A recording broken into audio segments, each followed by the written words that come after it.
अस्सलामुअलैकुम friends, Ahmad photography में मैं आप सबको वेलकम कहता हूँ। तो आज मैं लेके आया हूँ आप लोगों के जो लेंस लेके आया हूँ आप लोगों के लिए वो है नाइकॉन का AF-75-300 लेंस। ये देखें, नाइकॉन AF-75-300 लेंस, ठीक है। ये जो लेंस है ये 19 सीरीज़ का, ये 1990 में मार्केट में आया था, इसके अराउंड, ठीक है। ये नाइकॉन के पुराने लेंसों में से एक है, बट ये एक बहुत अच्छा पोर्ट्रेट लेंस भी है। अभी ये जो लेंस है ये ऑलमोस्ट 86 में आया था मार्केट में, और इस लेंस को रिप्लेस किया था 2006 और 7 में नाइकॉन 70-300 ने। अभी आप गौर से देखें, यहाँ पे लिखा हुआ है नाइकॉन AF, ठीक है, 75-300 ये लेंस है, और इसका जो अपर्चर है, ठीक है, वो वेरी करता है 4.5 से 5.6 तक, ठीक है। और ये लेंस AF है, मींस इसके अंदर इनबिल्ट कोई ऑटो फोकस मोटर नहीं है।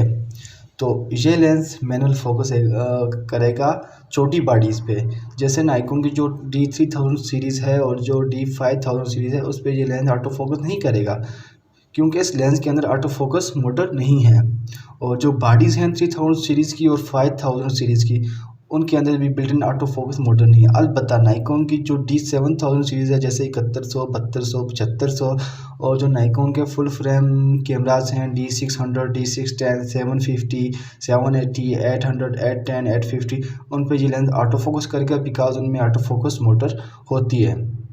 लेकिन अब ऑटो फोकस तो करेगा, लेकिन उसका ऑटो फोकस इतना फास्ट नहीं है, क्योंकि इस लेंस के अंदर built in auto focus motor नहीं है। उस वजह से ऑटो फोकस करेगा, बट उतना ज़्यादा ये जल्दी ऑटो फोकस नहीं करेगा। तो अगर मैं इसकी बिल्ड क्वालिटी की बात करूँ, ठीक है, ये देखें, इसकी बिल्ड क्वालिटी बहुत सॉलिड है। हम इसको कह सकते हैं कि इसकी जो build quality like a solid tank है, ठीक है।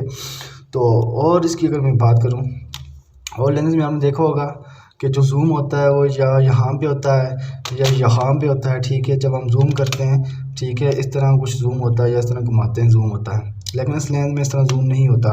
इस लेंस में मैं आपको दिखाता हूँ, ये आप गौर से देखें, ये 75 लिखा है, ठीक है। इस लेंस को आप आगे खींचेंगे ना जूम, ये देखें 75, 135, 200, मीन्स आप आगे पीछे करेंगे तो इसका लेंस का जूम होगा, जूम इन जूम आउट। आगे इस तरह ये पीछे करेंगे 75, थोड़े से आगे करेंगे तो आगे इसका और जूम होगा।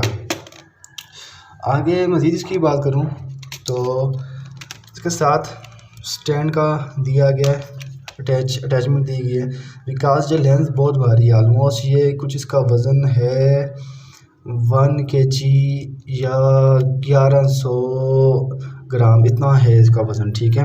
इस वजह से इसके लिए जो साथ में स्टैंड की अटैचमेंट दी गई, ताकि जब हम इसको स्टैंड के ऊपर लगाएं तो इसकी जो अटैचमेंट इजीली हो सके। अगर बॉडी पे लगाएंगे तो मे भी हो सकता है कि जिस तरह हम बॉडी पे माउंट करते हैं ये लेंस, तो वो बॉडी का वो हिस्सा डैमेज हो सकता है, बिकॉज ये लेंस भारी है। इस वजह से स्टैंड की अटैचमेंट इस लेंस के ऊपर दी गई है। तो ये देखें, इसका ग्लास देख लें, ग्लास ऑलमोस्ट इसका अच्छा है, ठीक है।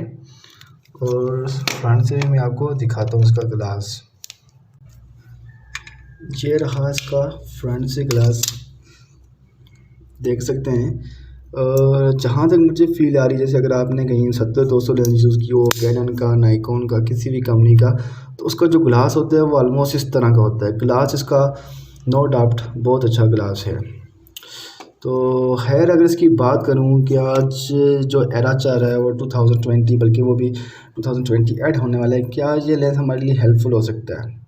तो अगर आप फ़ोटोग्राफ़ी का शौक़ रखते हैं, ठीक है, तो आप इस लेंस को बाय कर सकते हैं बगैर सोचे, क्योंकि ये थोड़ा टाइम लगता है फोकस करने में, और ये थोड़ा मतलब इसको इजी नहीं है ये यूज़ करना ये लेंस। स्पेशली ये फोकस के टाइम भी, ये जो हम आगे जूम इन जूम आउट करते हैं ना, ये जूम इन जूम आउट, ठीक है, इसका भी थोड़ा सा मसला आ जाता है, बहुत मुश्किल होता है संभालना, ठीक है। और ये कि ये अगर आप एज अ हॉबी ये लेंस लेना चाहते हैं, ठीक है, तो आप इसको इजीली बाय कर सकते हैं। अगर आप एज अ प्रोफेशनल एक काम करने जा रहे हैं तो आप इस लेंस को ना लें, बिकॉज ये थोड़ा सा तंग करता है।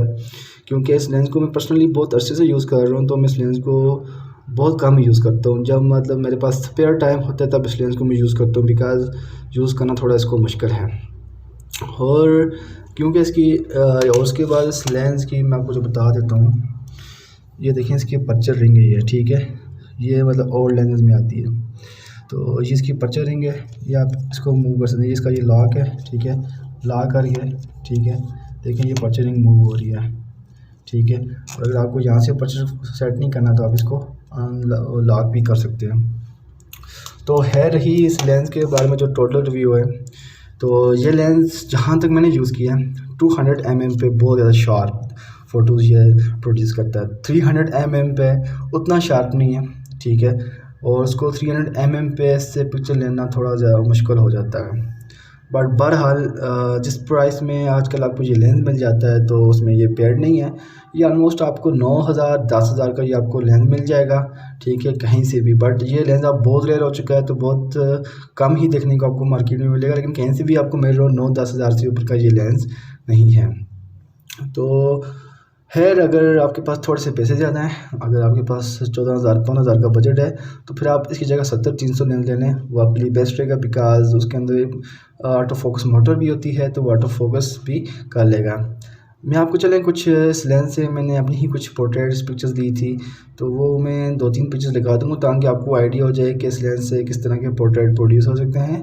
But again thank you for watching, and please मेरी इस वीडियो को लाइक कर दें, शेयर कर दें और मेरे चैनल को सब्सक्राइब कर दें।